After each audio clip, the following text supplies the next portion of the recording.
Ang kwentong ito ay hango sa totoong buhay. Mula ito sa isa nating kabayan na itago na lang natin sa pangalang Mang Celso. Taong 1994, Siquijor. Lumaki si Aaron na saksi sa gawain ng ama. Isa itong mambabarang dahil muwang pa lamang humanga ang bata. Pinagmalaki sa mga kakilala at kaklase. Wala ni isa ang naniwala dahil para sa kanila masamang tao ang mambabarang.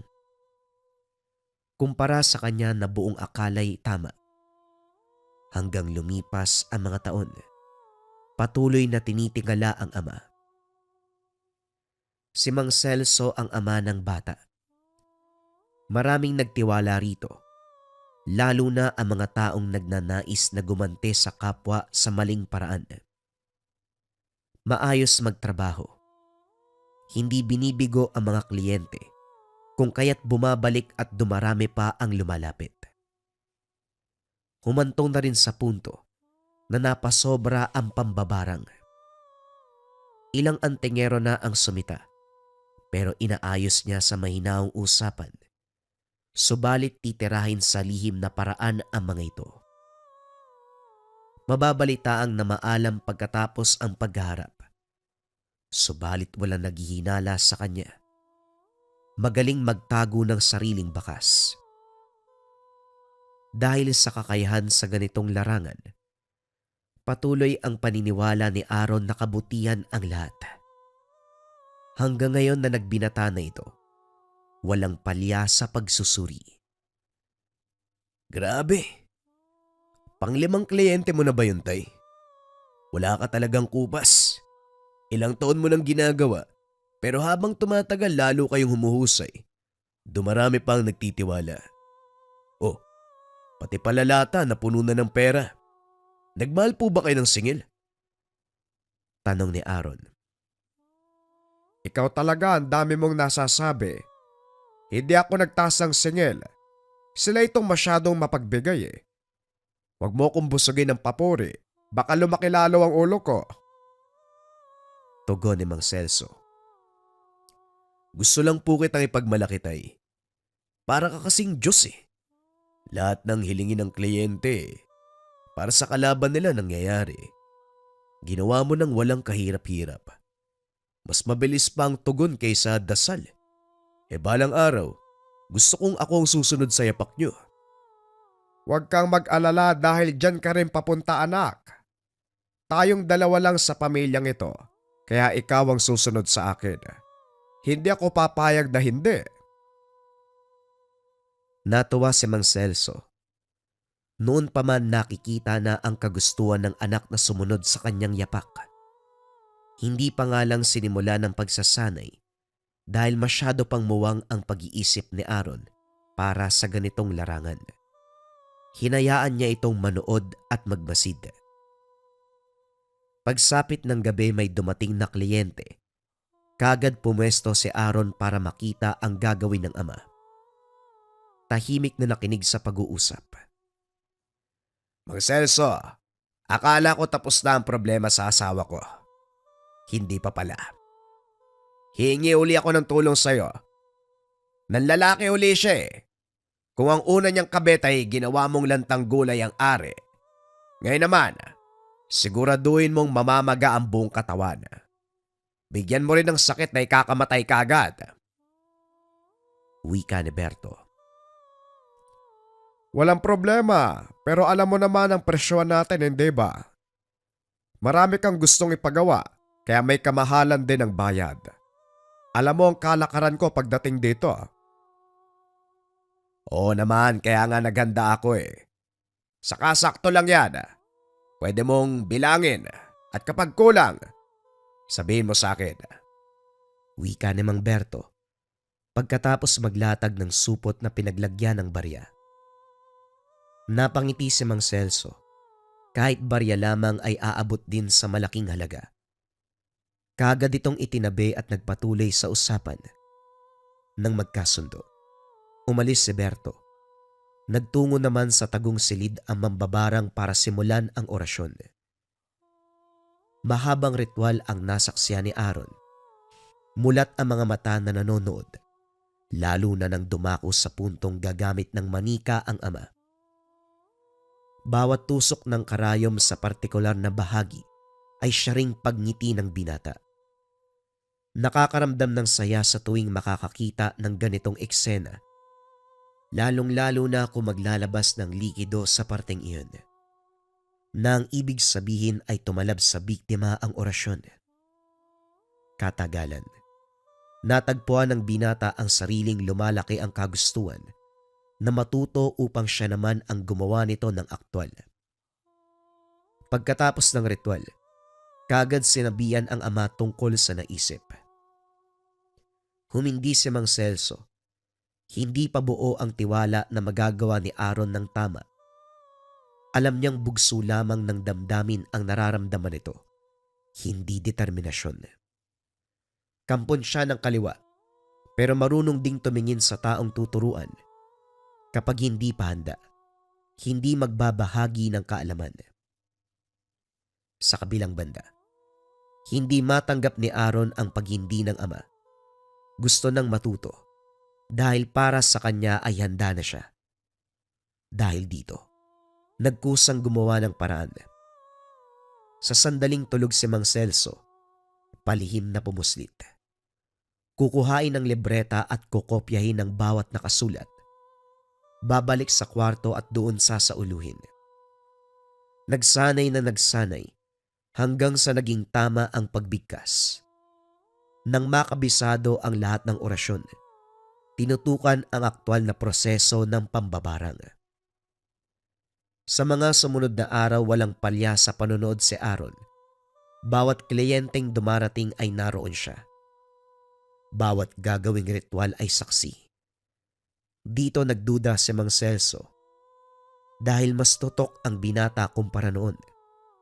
Kung minsan pa ay nauhuling may sinusulat sa papel, nasasabayan ng pagkumpas na mga kamay.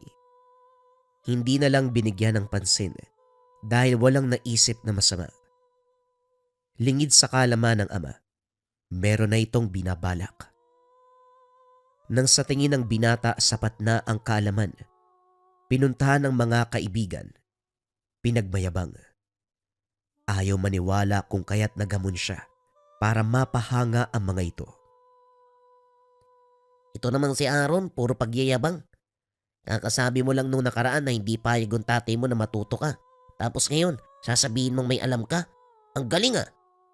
Oo nga no, kami na nga lang ang kaibigan mo, lulukuhin mo pa. O sige, kung talaga marunong ka, mag-ritual ka nga. Kagad naglabas ng kagamitan si Aaron na kinuha lamang sa gamit ni Mang Celso. Naganap sila ng tao na patutungkulan ng orasyon.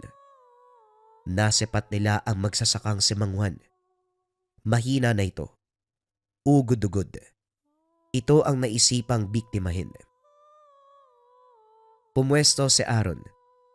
Huminga ng malalim at saka sinimula ng ritual.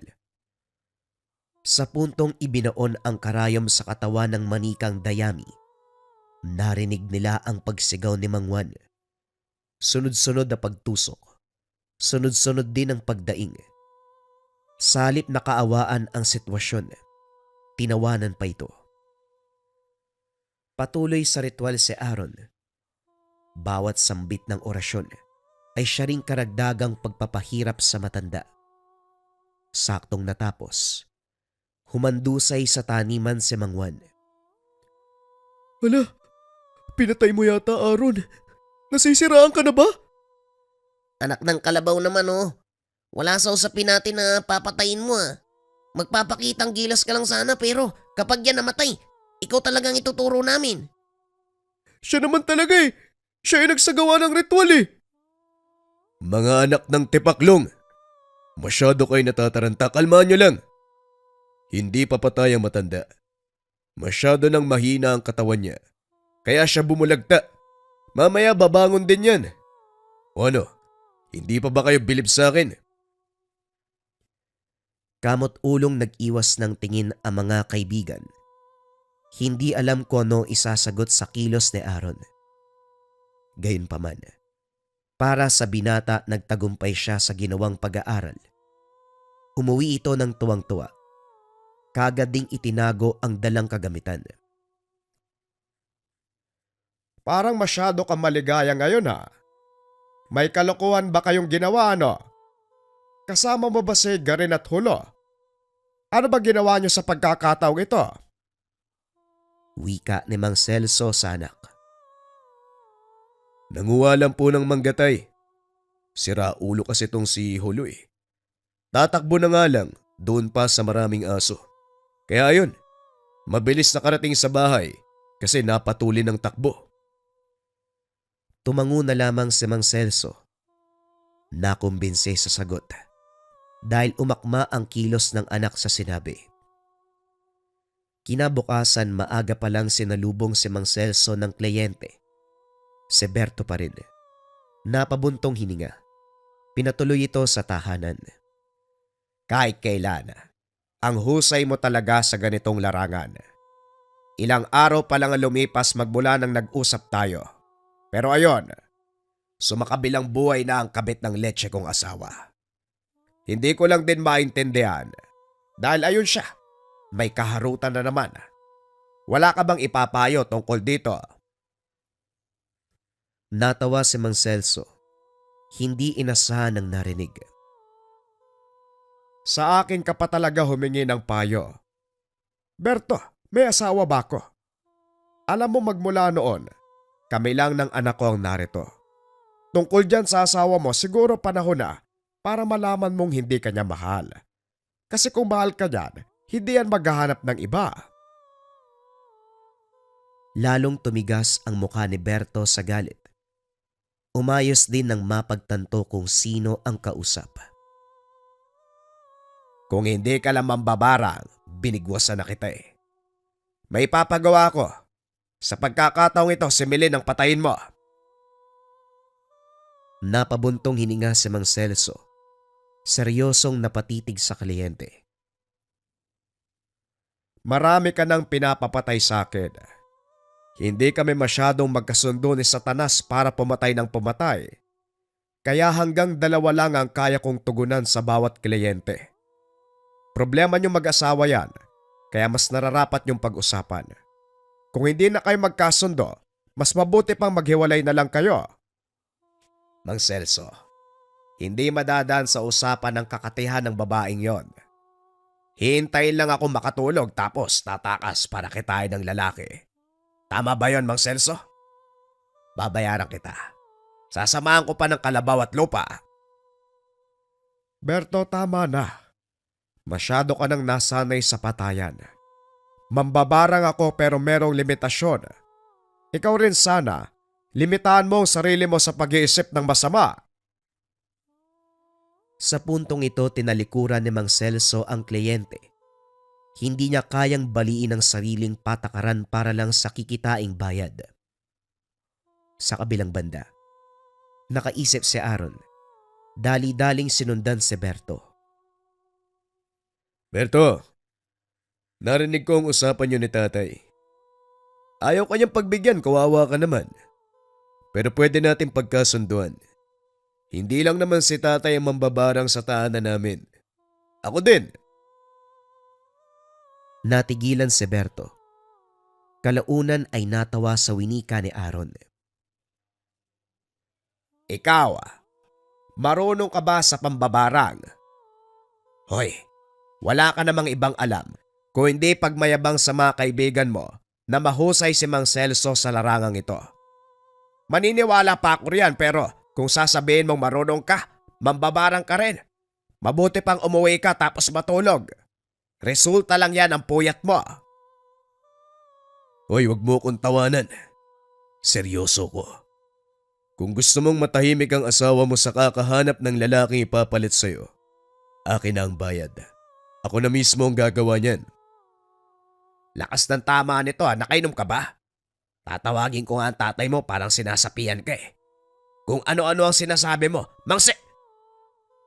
Hindi natapos ni Berto ang sasabihin nang makita ang laman ng bitbit na bayong ng binata naroon ang kagamitan sa pambabarang, hindi maiwasang maniwala. Oh, baka gusto mong masampulan. Pwede kong gawin yan para maniwala ka. Teka, sandali lang. Talaga bang may alam ka? Baka mamaya niloloko mo lang ako eh. Ano pang mangyari sa asawa ko? Nag-aalala ka pa para sa kanya. Papatayin mo rin yung babaeng yun. Baliw ka ba? Sige, pero sigurado ka ha? Halika na sa tahanan nyo. Hindi mo naman sinabi kagad. Doon tayo sa bahay mo. Hindi pwedeng malaman ni tatay na marunong ako. Baka mamaya, madibugho pa siya dahil naagawan ko ng kliyente. Pagsisinungaling ni Aaron. Pero ang tunay na rason, hindi pa siya handa na malaman ng ama. Pagdating sa tahanan ni Berto, sa tagong silid dumiretso, hindi nag-aksaya ng oras si Aaron. Kagad sinimulan ang ritual pagkatapos mabigyan ng iilang gamit ng babae. Habang isinasagawa, nasa labas naman si Berto para magbantay. Inihipa ng orasyon ang manikang dayami, paisa-isang tinusok ng karayom sa partikular na bahaging gustong patamaan ng karamdaman. Muli itong binulungan ng orasyon. Makalipas ang ilang sandali, kagad ding natapos, kamot ulong hinarap si Berto. Kumpara sa ama mo, ang bilis mo yatang natapos. Mambabarang ka ba talaga? Baka naman disenyo lang ang manika at karayom. Ginawa mong panloloko. Pineperahan mo lang yata ako eh. Meron ka bang iba't ibang uri ng insekto dyan, oh? Ang dami mong satsat. Maghintay ka sa asawa mo. Alamin ang mangyayari sa kanya. Mamaya magulat ka pa eh. At saka, ang baba mo magbayad. Dagdagan mo naman. Mas mukha ka palang pera kaysa sa tatay mo. O ito, umuwi ka na mamaya, maningil ka pa eh. Binaybay ni Aaron ang daan. Tuwang-tuwa. Walang mapagsidla ng saya. Hindi na halos mawakan ng perang suhol. Sa halip na sa tahanan dumiretso, sumadya sa mga kaibigan para magyabang at upang mag-inuman. Dala ng alak na demonyo ang isip ng binata. Inilatag ang mga kagamitan sa pambabarang. Sinimulan ang orasyon. Binarang ang mismong mga kaibigan, sigarin at hulo. Walang kamalay-malay dahil nilamon ng espiritu ng alak. Nakailata. Walang alam. Kinabukasan nagising si Aaron na mabigat ang katawan. Kagad na alerto nang makita ang gamit sa pambabarang. Dali-daling ginising si Nagarin at Hulo, pero hindi na nagmulat ang mga ito. Sinuri ang katawan. Napagtantong napatay niya gamit ang orasyon. Sa takot ay nagmamadaling umalis. Hindi nag-iwan ng anumang bakas. Sa kabilang banda, hindi maintindihan ni Mang Celso ang galaw ng anak. Balisa, hindi mapakali, kagat-kagat ang daliri. Anak, may ulam sa mesa. Yun ang kagatin mo. Maubos pa nang wala sa oras yan daliri mo. Ano bang problema? Kanina pa kita napapansing balisa. Wala naman po. Parang lalagnatin po yata ako. Hindi ko maintindihan ang bigat ng ulo at katawan. Magkakasakit po yata ako, tay. Ganun ba? Dito ka lang. Bibili muna ako ng gamot sa tindahan. May nabili ako nung nakaraan. Mas mabisa yon kumpara sa halamang gamot na meron tayo. Sandali lang ako. Nakahinga si Aaron nang makalis ang ama. Nag-aalala sa nangyari sa mga kaibigan. Doble ang pagkataranta kapag nasa malapitan si Mang Celso. Ulilang lubos sa pamilya sina Hulo at Garin, pero hindi may tatanggi na napamahali siya sa mga ito. Ang kaso nga lang, siya ang dahilan kung bakit hindi sila nagigising. Gusto na lamang tapusin ang sariling buhay kaysa makita ang magiging reaksyon ng ama sa ginawang kahihiyan. Pabalik-balik sa bawat sulok ng tahanan, Naghahanap ng lubid para sa pagpapatiwakal. Kaso nga lang naantala nang marinig ang papalapit na yabag. Nakauwi na si Mang Celso. Kagad siyang umayos para hindi mahalata. Pinainom ng gamot. Sinuri ni Mang Celso ang kalagayan ng anak. Kaso nga lang wala siyang maramdaman. Nang pag-aralan ang galaw at mga mata ni Aaron, dito napagtanto na may ginawang kasamaan. Para hindi ito lalong mabahala, palihim niyang inalam ang lahat. Unang pumasok sa isip ang mga kaibigan nito. Pinuntahan ang kubo na tinitirhan ni Garin at Hulo. Laking gulat nang bumungad ang mga itong nakatihaya, hindi na gumagalaw. Kagad sinuri ang pulso. Pumipintig pa. Kaya naman nilapatan ng orasyon para bumalik sa ulirat. Makalipas ang ilang ulit ng paglapat, sa wakas parehong nagmulat. Hindi na rin niya kailangang kausapin dahil nakilala ang amoy ng kagamitan. Wala siyang nakikita pero nanatili ang samyu sa lugar. Naisip niya kagad si Aaron. Kinausap sina Hulo at Garin na wag munang magpapakita rito. Pumayag naman ang dalawa kahit naguguluhan. Pagbalik ng tahanan, minabuting maging kalmado. Pinagmasdan muna ang galaw ng anak. Nahirapan din siya dahil panay lang ito sa paghiga. Pinagtatawanan ang sinabing lalagnatin. Gayunpaman, hindi siya sumuko. Patuloy na pinapanood ang bawat kilos. Sa kabilang banda, natunugan ni Aaron ang pagmamatsyag ng ama.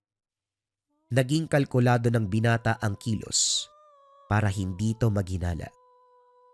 Hindi siya makalis ng bahay dahil pakiramdam niya ay masusundan.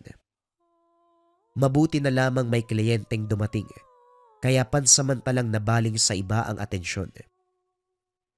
Nagmamadali na rin siyang umalis para puntahan ng mga kaibigan, kaso nga lang walang naabutan.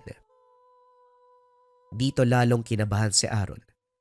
Halos maiyak kakahanap sa mga ito. Nilibot na ang buong lugar, pero sumapit na ang dilim. Walang natagpuan. Umamin ka nga sa akin, Aaron. Nangas ka bang magsagawa ng ritual ng pambabarang? Tinignan ko mga gamit. Maraming kulang. May nahanap akong kopya ng libreta sa kwarto mo. Palihim ka ba nag-aaral? Isinasagawa mo na ba ang proseso? Ilang tao na ang nabiktima mo? Napaayos ng tindig si Aaron. Hindi kayang salubungin ng masamang titig ng ama. Napilitan na lamang siyang sumagot. Pasensya na po, tay. Gusto ko po kasing matuto pero ayaw niyo akong pagbigyan. Ginamit ko naman po sa tamang natutunan ko. Tama. Tama ba na biniktima mo si Hulo at Garin? Pati si Mang Juan na wala namang kasalanan. Biniktima mo? Ano bang problema mo? Hindi ka ba makapag-antay na maturuan ka? Aaron, kaya kita hinindian dahil hindi ka pa handa. Ang larangan nito ay para lamang sa mga taong matatagang sikmura na gumawa ng masama. Alam mo ba kung anong ginagawa ko? Nagbibigay ng karamdaman. Pumapatay pa ng tao. Masama ako, oo. Pero kailanman, hindi ko pinangarap na maging ganito ka. Noong sinabi kong ikaw ang susunod sa yapak ko, hindi sa ganitong paraan ang pananakit ng tao. Ang gusto ko, ituro sa iyo kung paanong gamitin ang pambabarang sa paraang nakakatulong sa iba. Pero pinangunahan mo ko. Mararamdaman ang bigat sa bawat pagbigkas ni Mang Celso. Maging ang binata, hindi maiwasang masaktan.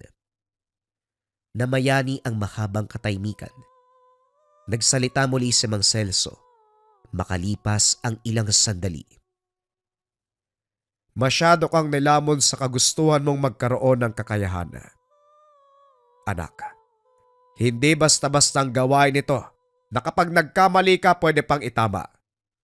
Sa larangan ng pambabarang, kapag nagkamali ka sa paglapat ng ritual, buhay ng tao ang nakataya, Hindi ka Diyos para bumuhay sa oras na may aksidente kang mapatay. Dito, purong ritual at orasyon ng kamatayan. Wala para sa pagbuhay. Kanina, napag-alaman ko nangyari kay Mang Juan. Isang beses mo lang siyang binato ng ritual. Pero sapat na yon para makapatay. Dahil ang ginamit mong orasyon ay para sa kamatayan.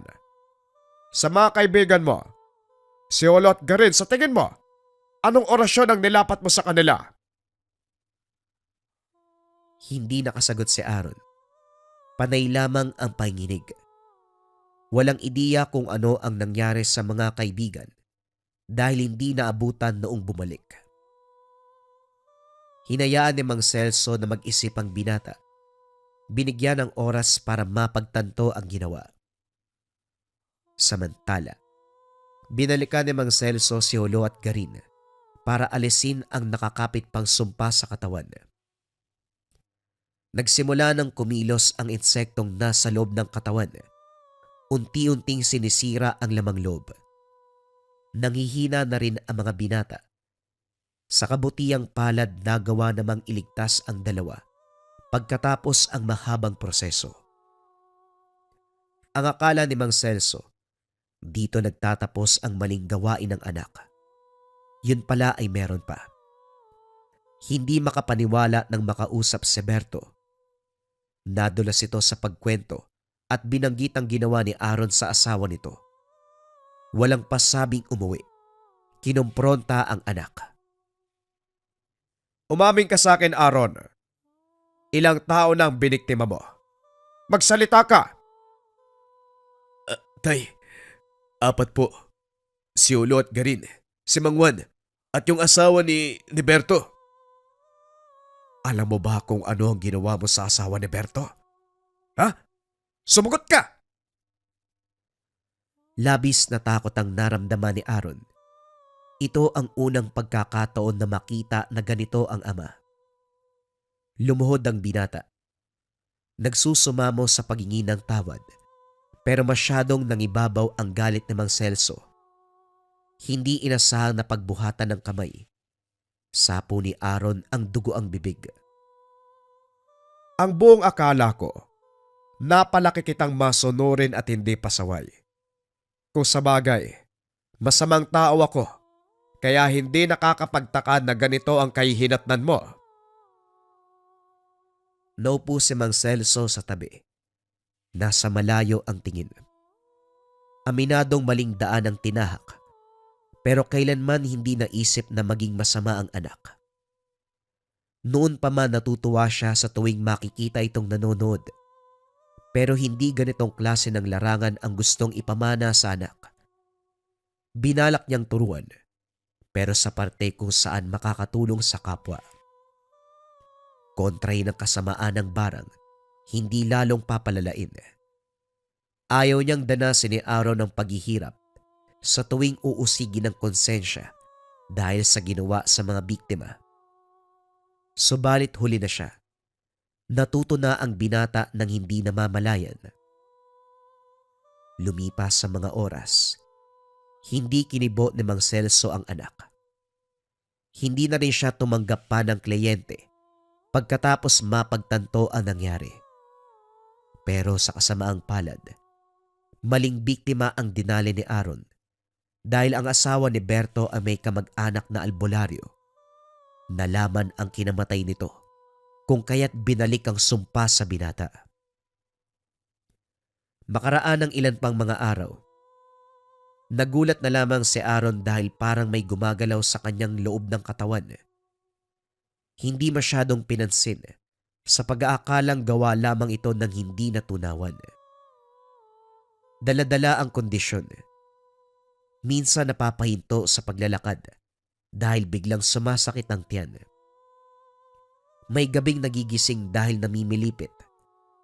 May pagkakataon na napansing may kasamang patay na insekto ang duming inilalabas ng katawan. Hindi na malaya ng binata na lumalala na ang kondisyon. Dahan-dahan ang atake at paminsan nararamdaman ng sakit. Kung kaya't buong akala'y normal na epekto lamang, Hindi pa rin sila magkasundo ni Mang Celso, kaya sinarile ni Aaron. Walang mapagsabihan. Nung umatake ng gusto ang karamdaman, pinuntahan ng mga kaibigan. Nagpakita ang mga ito nung umayos ang kalagayan mula sa aksidenteng pambabarang. Naku, parang ganyan yung nangyari sa amin eh. May insekto. Sabi ng tatay mo gawa ng barang. Binarang ka? Eh sino maglalakas loob na barangin ng anak na mambabarang? Oo nga no, marami nang nakakalam na mambabarang ang tatay mo. Pero sino mga nga sasubukan ng anak na mambabarang? Sandali, bakit ito yung karma mo? 4 na tao yung sinubukan mo tapos 2 yung patay. Mabuti nga kami nagamot eh. Pwede ba tama ng daldal? Matindi na ang sakit ko.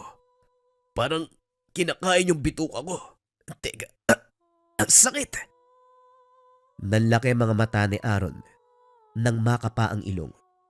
Duguan at merong maliit na insekto. Ayan na nga ba eh. Bumalik ka nga sa tatay mo. Magpatulong ka sa kanya, dalian mo. Bago pa mauli ang lahat. Mamaya mamatay ka eh. Tarantang binuwat ng magkaibigan ang binata dahil nawala na ito ng malay. Pinatuloy sila ni Mang Celso. Kaagad sinuri ang kalagayan. Masama ang loob para sa anak, pero hindi maitago ang pag-aalala nang malamang may sumpa ito ng barang. Gulong-gulo ang isipan kung sino ang gumawa nito. Sa pagkakatanda niya, maingat sa trabaho, wala pang nakalaban. Matagal na itong nangyari, pero hindi sinabi sa akin. Kailan nyo pa napansin ang kondisyon ni Aaron? Mang Celso, may katagalan na. Kaso nung una nagrereklamo lang na masakit yung tiyan. Nung una binibiro pa nga namin eh. Kaso barang na pala. Isinantabi muna ni Mang Celso ang katanungan. Inuna ang kalagayan ng anak. Kinuha ang libreta. Binuklat sa pahina ng orasyon ng kagalingan. Nagsindi ng mga kandila. Naganda pa ng kagamitan. Hawak ang pulsuan ng binata. Unti-unting tinusop ang karayom habang binabanggit ang mga salita. Pagkatapos ay kumuha ng insekto. Tinalian ng puting tela ang binti at saka isinubo sa walang malay na si Aaron.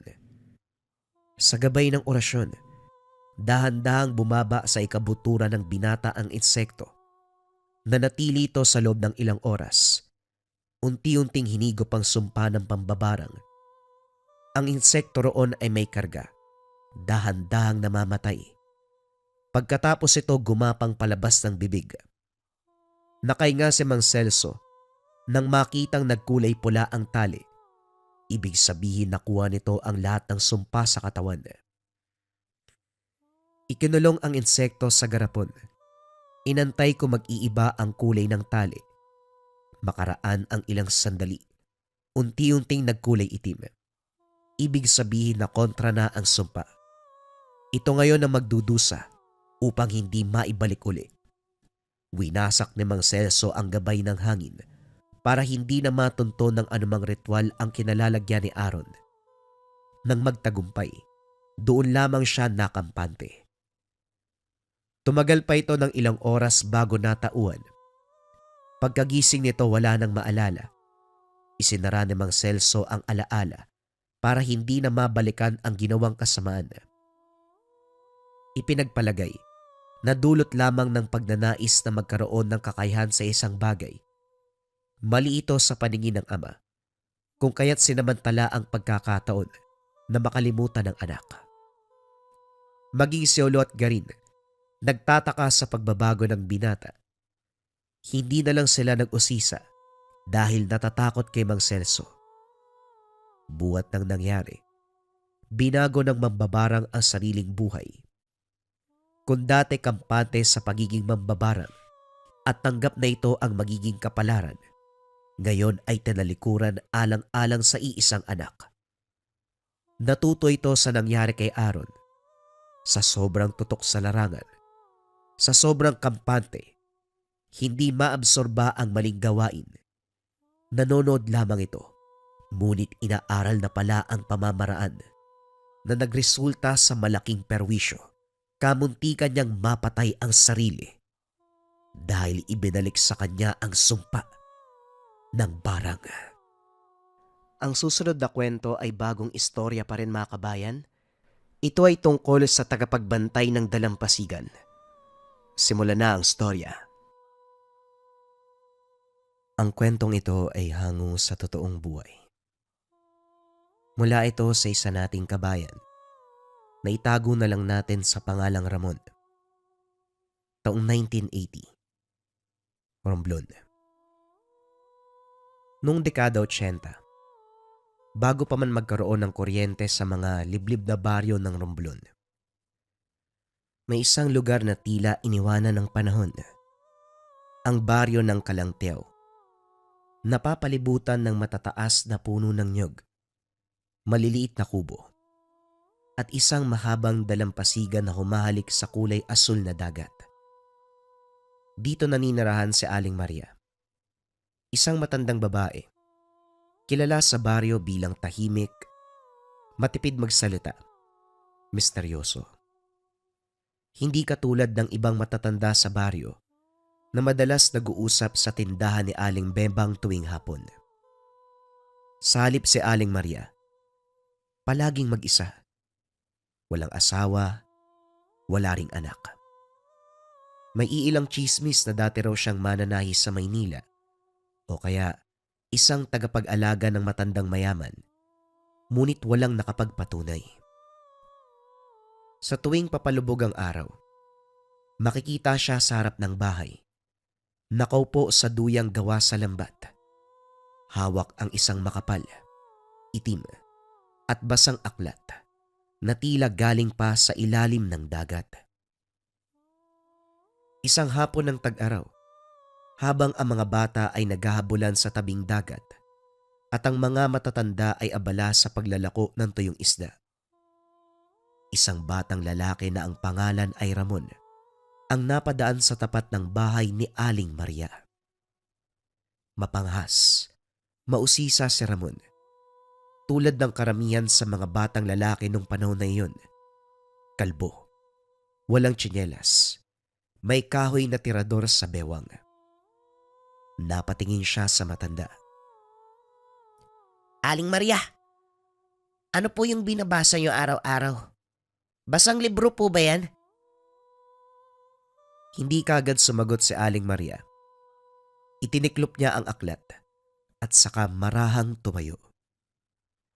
Tinignan niya si Ramon mula ulo hanggang paa bago ngumiti ng tipid. Bihira siyang ngumiti kaya parang kinilabutan ang bata. Anong pangalan mo, iho? Ramon po, Aling Maria. Ako po yung apo ni Mang Enteng na mangingisda po. Tumango si Aling Maria at saka tumingin sa dagat na kumikislap sa huling liwanag ng araw. Alam mo, iho, payong matanda.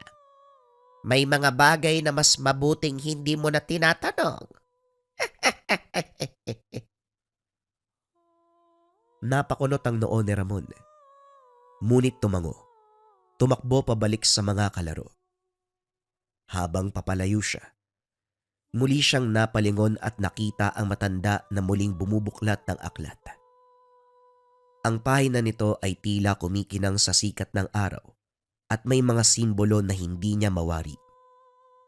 Hugis alon, hugis isda, at mga bilog na tila mga mata ng serena. Kinagabihan, habang lahat ay tulog na, ang tanging liwanag na lamang ay mula sa gasera at ilaw ng buwan.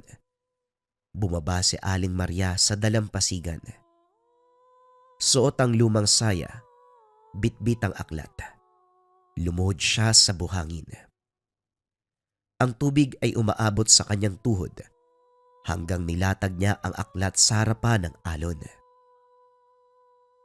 Kayong mga nilikha ng dagat, ako'y inyong anak.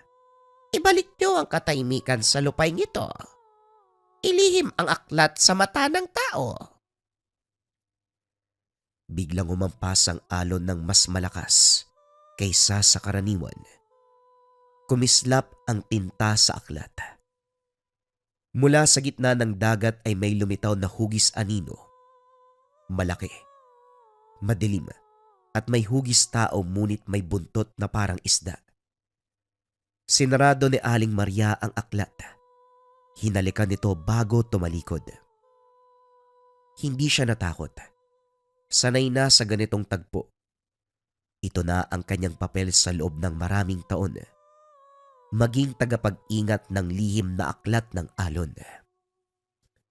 Ngunit ang hindi niya alam, mula sa likod ng punong niyog, may matang nanonood sa kanya.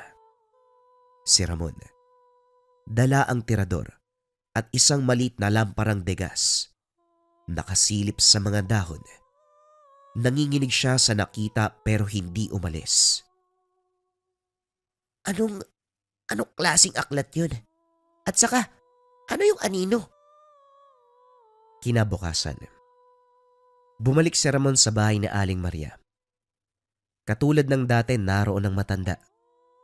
Nakaupo sa duyan, pero wala na ang aklat sa kanyang mga kamay. Aling Maria, nakita ko po kayo kagabi ah. Tahimik ang matanda. Hindi nagulat at hindi rin nagalit. Parang inaasahan na ang pagdating ng araw na ito. Kung ganon, kailangan mong makinig. Ang aklat ay hindi laruan, Ramon. Hindi ito para sa mga mausisang bata. Ito'y para lamang sa mga pinagpala at sinumpa. Nagtagpo ang tingin nila. May lungkot sa mga mata ni Aling Maria at may apoy ng kuryosidad sa mata ni Ramon. Halika, ipapaliwanag ko sa iyo ang kasaysayan ng aklat na ito. Ngunit kapag narinig mo na, kailanman ay hindi na makakalimutan. Sa lilim ng puno ng mga nyog, naupo si Ramon sa bangkong kahoy sa tabi ni Aling Maria. Sa unang pagkakataon, pinapasok din siya sa loob ng tahanan. Isang simpleng bahay na amoy asin at lumang kahoy. May mga palamuti sa dingding, nagawa sa mga pinatuyong halamang dagat. At sa mismong gitna ng sala, may maliit na altar na may kandila at isang bato na hugis pusod. Sa isang istante, naroon ang aklat. Basang-basa pa rin ang takip nito kahit tuyo ang paligid. Para bang may sariling mundo ang aklat. Laging basa. Palaging malamig sa pandama na para bang buhay. Ang aklat na ito ay hindi galing sa tao, Ramon. Isinulat ito ng mga diwatang dagat. Noon pang wala pang mga barangay dito. Wala rin ang simbahan at wala pang mga bangkang demotor. Ito ay ginawa upang bantayan ang balanse sa pagitan ng tao at ng dagat. Dahan-dahang binuksan ni Aling Maria ang unang pahina. Doon nakita ni Ramon ang kakaibang sulat. Parang alon. Kumikislap ang tinta tuwing tatamaan ng liwanag. Sa bawat buklat, lumalalim ang kanyang hinga.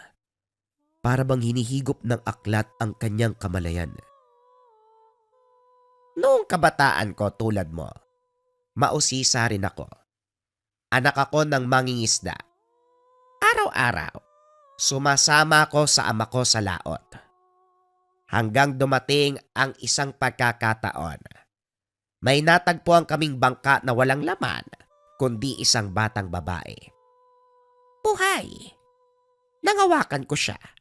Meron siyang ipinasang alaala. Pumasok sa isipan ko ang lokasyon ng aklat. Tumigil sandali si Aling Maria. Tumingin sa mga kamay. Para bang naroon pa rin ang bigat ng sandaling iyon. Simula noon, sinundan ko ang bakas ng alaala. Dinala ko nito sa ilalim ng kuweba sa paanan ng bangin at doon ko nakita ang aklat. nakalutang sa isang bilog na tubig alak sa gitna ng bato. Akala ko'y regalong sagrado. Hindi ko alam na ito'y responsibilidad at pagsubok. Ano pong ibig niyong sabihin na pagsubok? Umangat ang tingin ni Aling Maria kay Ramon. Mabigat ang mga mata. Sapagkat ang sinumpang tagapagpadala ng aklat ay piniling magsakripisyo, hindi maaaring magkaanak, hindi maaaring umalis sa bayang ito, at habang buhay nakakampi ng dagat, kahit pa pinapatay na nito ang mga tao. Napabuntong hininga si Ramon. Sa unang pagkakataon, naramdaman niya, hindi lamang ito kwento ng kababalagan.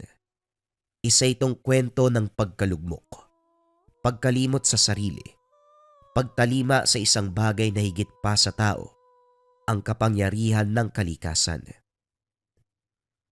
Pero bakit kayo? Bakit kayo yung napili? Sapagkat ako ang humawak sa bata. Ako ang nagbukas ng alaala. Tumahimik ang lugar. Tanging tunog ng hangin sa dahon ng nyog at malayong hampas ng alon ang maririnig. Sa labas, unti-unting dumidilim ang langit. Biglang kumulog.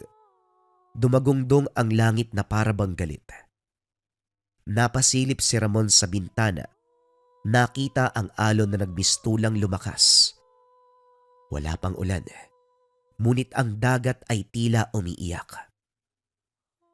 Aling Maria, nagagalit po ba yung dagat? Hindi ang dagat ang galit, Ramon, kung hindi ang mga nilalang na isinumpa nito. Tumayo si Aling Maria. Pumunta sa altar at kinuha ang batong hugis pusod. Mula sa ilalim ng mesa, kinuha ang isang basong may laman na tubig dagat. Sa isang iglap kumislap ang bato. Naglabas ng usok. Sa gitna ng usok may narinig si Ramon. Isang tinig na tila galing sa ilalim ng tubig. Pabulong. Paos. Punong-puno ng panaghoy. Ibinalik mo ang mata ng alon, ngunit hindi pa sapat. Hindi pa sapat! Ano po yun? Sino po yun? Isa sa mga tagapagbantay. Sa ilalim ng dagat, may 3 mata ang aklat ng alon. Isa roon ang nawala at kamakailan lamang bumalik sa bayang ito. Kaya lumalakas ang dagat. Kaya may mga nawawalang bangka. Napakunot ang noon ni Ramon. Naalala niya ang isang chismis ilang linggo na ang nakalipas. Ang bangka ni Mang Ipe na hindi pa nakakabalik. At ang pamangkin ni Aling Bebang na nalunod kahit mababaw lamang ang tubig. Kayo po ba ang dahilan kung bakit may mga nawawala? Hindi ko sila sinaktan. Pero kapag hindi ko tinupad ang tungkulin ko bilang tagapangalaga, ang mga nilalang sa dagat ay gumagawa ng sarili nilang batas. Lalo pang lumakas ang hangin.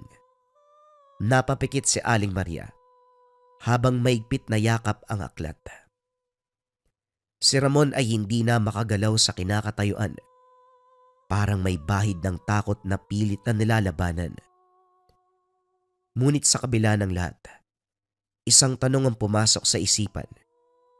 Bakit siya? Bakit ngayon? At bakit parang nararamdaman niyang may koneksyon siya sa aklat? Aling Maria, may ibig po bang sabihin yung nakita ko kagabi? Yung aninong lumitaw sa dagat? Isa siyang tagapagbadala. Isang dating bantay ng aklat. Sinumpa siyang manatili sa ilalim ng tubig dahil pinagtaksilan niya ang kanyang tungkulin. Kaya sa tuwing may bagong pipiliin, siya ang unang susubok. Siya ang unang susuri kung karapat dapat ba ang bagong tagapag-ingat. Ibig sabihin, ako po ang napili? Hindi sumagot si Aling Maria. Sa halip pinuntahan niya ang aklat at inabot kay Ramon. Nang hawakan nito ng binata, biglang huminto ang hangin. Tumigil ang kulog. Para bang tumigil ang buong paligid. Tahimik at mahirap huminga. Doon niya naramdaman ang dagat ay buhay. Ang alon ay nakikinig.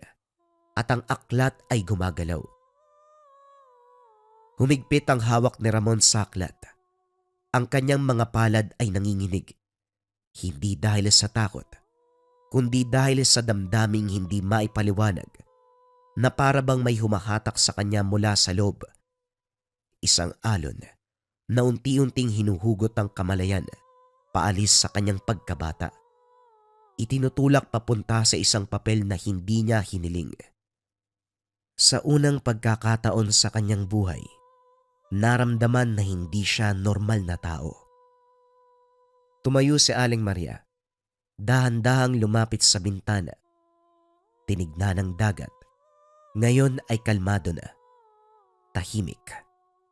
Para bang nakikinig din.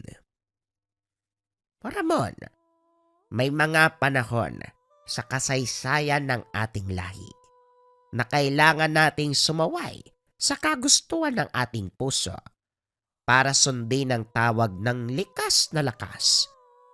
Hindi ko pinili ang aklat, pero tinanggap ko ang responsibilidad. Ngayon, ikaw ang pinili niya. Napatitig si Ramon sa aklat. Kumikislap ang mga pahina kahit wala namang liwanag. Dahan-dahan niyang binuklat. At sa bawat pahina, lumilitaw ang mga imahe ng dagat. Hindi basta-basta larawan, kundi mga gumagalaw na alaala. Isang matandang lalaki na tinatangay ng alon. Isang batang babae na umiiyak sa ilalim ng tubig. Isang nilalang na may katawan ng tao pero may buntot ng sirena. Bakit ako? Hindi naman ako matalino. Hindi rin ako espesyal. Dahil busilak ang damdamin mo, Ramon. Malinis ang kalooban. Likas sa iyo ang mga katanungan at ang tanong ang siyang susi ng pag-alam. Naglakad si Aling Maria patungo sa maliit na aparador. Binuksan ito at kinuha ang isang lumang supot na yari sa telang borda. Mula roon, inilabas ang isang kwintas na may palawit na kabibe. Hindi ordinaryo, kundi may hugis ng mata. Isuot mo ito habang dala mo ang aklat. Kailangan mong isuot ang mata ng alon. Sa pamamagitan nito, makikita mo ang mga nilalang na hindi nakikita ng ordinaryong tao. Makakausap mo din sila. Pagkasuot ni Ramon ng kwintas, napalunok siya. Biglang naging mas malinaw ang paligid. Mas maliwanag ang kulay ng kahoy. Mas malutong ang tunog ng alon at mas mabigat ang kanyang dibdib. Biglang narinig ang mga bulong, hindi mula kay Aling Maria, kundi mula sa mga aninong tila lumilitaw sa paligid. Tagapagpadala. Tagapagpadala. Dumating na siya. Napatayo si Ramon at lumingon sa paligid, kaso nga lang wala siyang makita. Nang tinignan si Aling Maria ay ngumiti lamang ito, kaso nga lang may bakas ng pagod sa mga mata. Huwag kang matakot sa mga bulong. Sila'y mga tagapagbantay. Inoobserbahan ka lang nila. Kapag nasanay ka na, matututo ka rin makipag-usap sa kanila. Matututong makinig. Kinagabihan hindi makatulog si Ramon.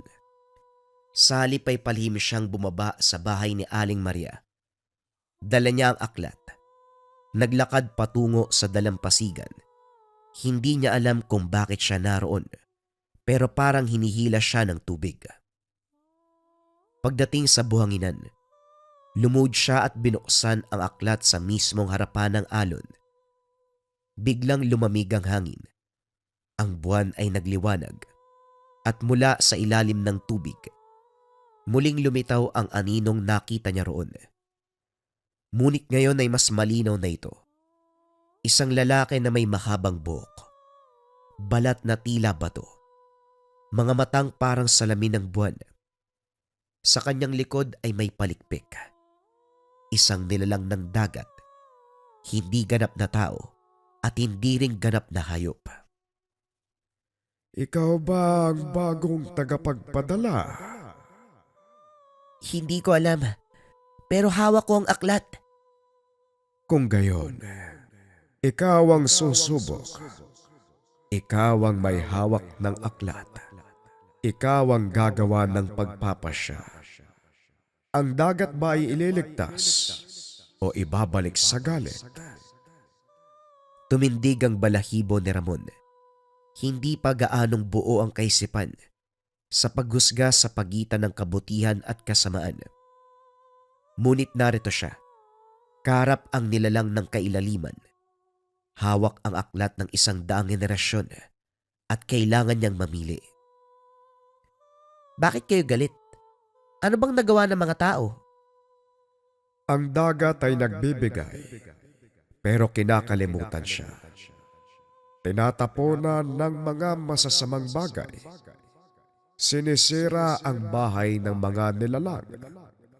At sa bawat pagkalimot, isang mata ng alon ang nabubulag. Ngayon kailangan naming ibalik ito, kahit kailangang gumamit ng dahas. Bumalik ang hangin. Umalon muli ang tubig. At sa hindi kalayuan tila may mga nilalang na lumulutang-lutang. Binabantayan siya. Ang lahat ng ito ay hindi panaginip. Ito ay simula ng kanyang pagiging tagapagpadala. Hindi niya ito pinili, ngunit siya ay naparito. Mula sa likod, narinig ang tinig ni Aling Maria. Hindi na siya lumapit, ngunit alam na naroon ito. Tandaan mo, Ramon. Ang aklat ay hindi basta taguan ng lihim. Isa itong pintuan. At sa oras na buksan mo ito, hindi ka na makakabalik sa dating ikaw. Hindi na sumagot si Ramon. Tinignan lang niya ang aklat. Tumitig sa anino sa tubig. At sa kauna-unahang pagkakataon sa kanyang buhay, tumango siya hindi para sumunod, kundi para tanggapin. Kinabukasan nagising si Ramon na tila may kakaibang bigat sa dibdib. Hindi dahil sa sakit o karamdaman, kundi tila isang bigat ng pananagutan. Sa panaginip, muling lumitaw ang nilalang mula sa dagat. Sa pagkakataong iyon tinawag siya sa isang lugar, isang kuweba sa ilalim ng bato, malapit sa dulo ng baybayin, na ayon sa panaginip, tinatawag sa kuweba ng mga alaala. Hindi ito alam ng mga bata at ni minsan hindi binanggit ng mga matatanda. Ngunit sa panaginip, malinaw ang tawag at ngayon ay gising na siya. Ngunit maririnig pa rin ito sa kanyang isipan. Bumaba siya sa bahay ni Aling Maria. Nadatnan ang matanda na nagsisiga ng tuyong dahon sa likod bahay. Tahimik lang ito habang hinahalo ang abo. Parang walang pakialam sa kung anong nangyayari sa mundo. Aling Maria, napaginipan ko po yung isang kuweba. Kuweba daw ng mga alaala ang tawag. Alam niyo po ba yun? Hindi tumingin si Aling Maria. Ipinagpatuloy ang paghalukay ng apoy. Kaso nga lang sandaling katahimikan ang bumalot. Bigla niyang binagsak ang patpat at tumayo. Binalik nila ang alaala. Ang kuweba ng mga alaala ay lugar na hindi dapat pinupuntahan ng tao. Doon nagtatagpo ang mga lumang bantay, ang mga itinakwil at ang mga lumaban sa aklat. Pero bakit po ako tinawag doon? gusto nilang malaman kung saan ka papanig. Lumapit si Aling Maria kay Ramon. Ang kanyang mga mata ay mapungay. Ngunit sa ilalim ng pagod, may apoy na parang hindi nawawala. Ramon, kung pupunta ka roon, hindi ka na ordinaryong tao. Sa pagpasok mo sa kuweba, hindi lang pananampalataya ang sinusubok, kundi maging ang kaluluwa. Kailangan ko pong malaman ang katotohanan. Kung ako man ang bagong tagapagpadala, gusto kong marinig mula sa mga mata ng alon. Hapon nang tumuloy si Ramon sa may dulo ng baybayin, dala niya ang aklat, ang kwintas sa may mata ng kabibe, at ang kanyang tapang na nahalo na ng takot. Sa lugar na yon ay halos walang tao. Bawal ang mangingisda. Ang sabi pa ng mga matatanda, walang isda, walang kahit anong nauhuli, parang patayang bahagi ng dagat na ito. Ngunit nang dumating siya sa paanan ng malaking bato, napansin na parang may awang sa bitak sa gilid. Sakto lamang para pasukin ng isang bata. Mula sa loob, may malamig na simoy ng hangin na may kasamang amoy na medyo malansa. Lumuhod si Ramon at dahan-dahang pumasok. Sa bawat hakbang ay lalong dumidilim. Ngunit ang kwintas sa leeg ay nagliliwanag ng bagya. Para bang may tinuturong daanan. Sa wakas ay narating ang dulo ng kuweba. Isang malawak na siwang ng bato na tila templo. At sa gitna nito, isang nilalang ang nakaupo. Hindi ito katulad ng nakita niya sa dalampasigan. Ang nilalang na ito ay balot sa lumot. May mga mata sa magkabilang gilid ng ulo at may mga palad na parang palikpik. Ngunit hindi ito nakakatakot. Sa halip ay parang matandang pagod at nag-iintay. Ikaw na ba ang pinili ng aklat? Ang sabi po ako daw pero hindi ko alam kung bakit ako. Ang aklat ay hindi pumipili ng pinakamalakas o pinakamatalino. Pumipili ito ng may puso. Ngunit ang puso ay madaling magbago, lalo na kung binulungan ng dagat. Ano pong ibig niyong sabihin? Marami ng tagapagpadala bago ka dumating. Karamihan sa kanila ay bumigay.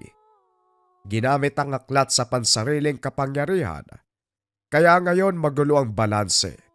Kaya nagalit ang tubig. Dahan-dahang bumangon ang nilalang mula sa pagkakaupo. Lumapit ito kay Ramon. Inilagay ang isang kamay sa kanyang balikat. Mula roon, parang may dumaloy na malamig na enerhiya. Pumasok ito sa buong katawan. Nakita niya ang alaala ng nakaraan. Isang babaeng may hawak na aklat. Pinakain niya sa alon ang mga kaaway ng kanyang pamilya. At yung isa, matandang lalaki, ginamit ang aklat upang patahimikin ang lupa at makuha ang mga isda sa kanyang lambat. At ang isang batang babae, nagpa siyang sunugin ng aklat, pero ito'y muling nabuhay at tumalsik pabalik sa dagat. Lahat sila, naging tagapagpadala. Lahat sila, bumagsak. Napasinghap si Ramon. Naupo siya sa malamig na bato. Mabigat ang pakiramdam. Parang tinimbang ang kanyang kaluluwa at nakita ang kakulangan. Paano ko po malalaman kung hindi ako babagsak? Hindi mo ito malalaman. Hindi ito pagsusulit na may tamang sagot. Ang aklat ay may sariling kaisipan. Pero sa bawat pahina may katanungan. Ang tanging paraan para hindi bumagsak. Huwag kang titigil sa pagtatanong. At kahit kailan, isipin mo ang kabutihan ng nakararami. Tahimik na tumayo si Ramon. Tinignan niya ang aklat sa kanyang kamay. Kumislap ng bagya at saka bumalik sa dating anyo. Sa labas, nagsimula ng umambon Ang mga ulap ay bumibigat at ang dagat ay muling bumubulong. Mula sa malayo narinig ang tinig ni Aling Maria, tila ba dinadala ng hangin. Ramon, bumalik ka na. Nagsisimula na ang pag-ikot ng tubig. Nagsisimula na ang pagsubok. Habang bumibigat ang ulap at lumalalim ang hampas ng alon sa dalampasigan, mabilis na bumalik si Ramon mula sa kuweba ng mga alaala. Basang-basa ang mga paa at ang dibdib ay parang kinimkim na apoy. Maigpit ang pagkakahawak sa aklat at sa bawat hakbang, tila mas lumalalim ang ugnayan niya dito. Pagdating sa bahay ni Aling Maria, sinalubong siya nito sa harapan ng hagdan. May hawak na gasera. Ang mata ng matanda ay puno ng kalungkutan at galit. Hindi para kay Ramon, kundi sa oras. Sapagkat ang oras ay ubos na. Dumating na ang huling hampas ng dagat. Nararamdaman ko na. Humihinga na ang dagat ng may apoy. May nilalang na lumalapit. Hindi siya tagapagbantay. Isa siya sa mga nilikha na dating sinarahan ng aklat. Nag-iba ang ihip ng hangin. Sa hindi kalayuan may malalakas na alon na tila humahampas sa hangin. Mula sa dalampasigan, may namuong porma. Isang aninong bumabangon mula sa tubig. Hugis tao ito, pero hindi normal. Nagbabaga ang mga mata. Ito ang tagapaglikha ng paglimot. Isang nilalang mula sa malalim na bahagi ng karagatan na minsang tinangka ng mga tao nung unang panahon na gamitin bilang sandata. Ngunit ito'y tinanggihan ng aklat, kaya't isinarado sa kailaliman. Ngayon ay muling bumalik upang kunin ang lakas ng aklat para sa sariling layunin. Burahin ang alaala ng mga tao upang wala nang magtangkang labanan ang dagat. Ibigay mo sa akin ang aklat, batang tagapagpadala. Hindi mo ito maiintindihan. Sa kamay ng isang nilalang na katulad ko, ang dagat ay magiging tahimik muli dahil walang tao ang matitira upang gambalain ito. Hindi mo to makukuha. Hindi ako perpekto, pero ito'y pinagkatiwala sa akin. At ngayon alam ko na ang dahilan. Ang dagat ay hindi dapat naglilinis sa pamamagitan ng pagkalimot. Kailangan itong maalala kung paanong nasaktan at kung paanong magpatawad. Tumindig si Ramon. Sa kanyang leeg ang mata ng alon ay kumikislap. Binuksan ang aklat sa gitna ng buhanginan. Sa likuran si Aling Maria ay nagbistulang umaawit ng isang lumang salita, mga uri ng engkantasyon. Biglang lumabas ang matinding liwanag mula sa pahina ng aklat. Para itong isang malalim na hininga na galing sa dagat. Tumigil ang hangin. Tumahimik ang tubig. Napako sa kinakatayuan ng nilalang. Unti-unti itong nawala. Hindi dahil sa apoy, kundi dahil sa mga alaala. Mga mukha ng pamilya na tinangay ng bagyo. Mga batang nalunod at iba pang nabiktima. Sa isang huling sigaw, ang nilalang ay naglaho. Parang tinangay ng mismong alon na naglabas sa kanya. Muling kumalma ang tubig. Bumalik ang liwanag ng buwan at ang aklat ay unti-unting tumigil sa pagliwanag. Napalod si Ramon, pagod at pawis na pawis. Nilapitan siya ni Aling Maria at inalalayan. Tapos na. Pero hindi pa wakas ng lahat. Nagwakas lamang ang tunggalian.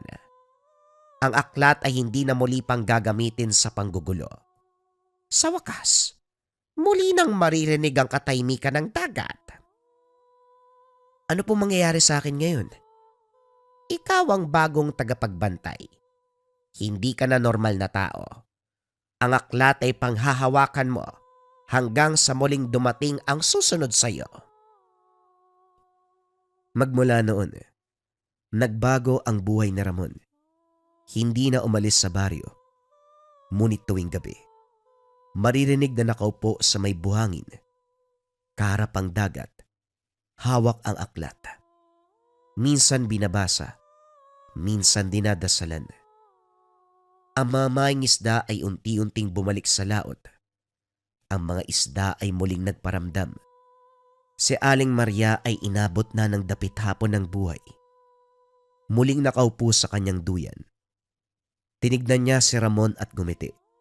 Ang ngiti ay hindi mula sa isang matanda, kundi sa isang panatag na ang hinaharap ay nasa mabuting kamay na. Sa wakas, may marunong nang makinig sa alon. Meron ng tagapagbantay, tagapag-ingat ng balanse. Pwede na akong magpahinga. Ito ang huling kataga na sinabi ni Aling Maria. Magmula ng araw na yon, tinupad ni Ramon ang tungkulin bilang tagapangalaga ng dalampasigan, tagapag-ingat ng lahat ng tao sa lugar. Familiar na ba kayo dito mga kabayan? Ang tawag dito ay lana. Ito yung kumukulo kapag merong aswang sa paligid. Proteksyon sa mga nagdadalang tao. Pero hindi lang yon ang bisa niya. Itong lana kasi mga kabayan, meron tong 27 na sangkap sa loob. Gawa to ng Antingeros del Negros, nandyan ang lahat ng pangkalikasang sangkap. Ang karagdagang bisa ng lana, ginagamit to bilang pampaswerte sa negosyo. Pamparami ng kita, pamparami ng sales, pamparami ng customers. Simple lang gagawin para magkabisa tong lana. Buhay na to mga kabayan. Ginawa na yan ng Antingeros del Negros. Pwede mo siyang ilagay sa altar, pwede mo siyang ilagay malapit sa kaha. Basta maayos na lugar, doon mo lang siya ilalagay and let it work. Sobrang dami ng patunay nitong lana kung paano sila natulungan sa negosyo nila. Pag nang dumating sa kanila to, nag times 3 yung sales nila sa negosyo. Isa na dyan si Kabayang Len na palagi nagpapatotoo sa live stream natin. Magmula nang dumating sa kanya, nag 6 digits yung income niya doon sa kanyang junk shop business. So kung interesado ka rin mga kabayan sa ganitong uri ng gamit, i-search mo lang yung shop ng Lika Merchandise.